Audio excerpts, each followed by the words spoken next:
Guys, I want to teach you how to locate a bad pulley on your car. You can pick up a car stethoscope at your local parts store. Now today what we're going to do is we're going to crank the car up and we're going to diagnose a bad pulley that I have on this Chrysler 200.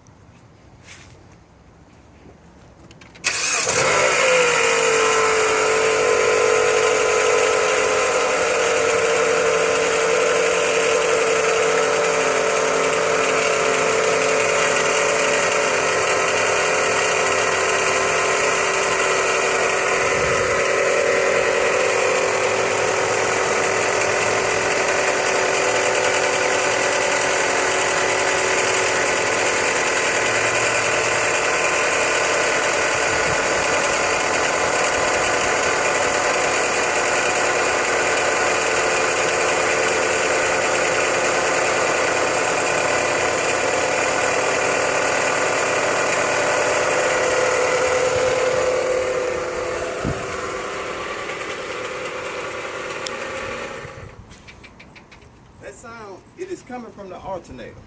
Remember, you can pick up these at your car local auto parts store and they are under $10 and hit that subscribe button. Thanks.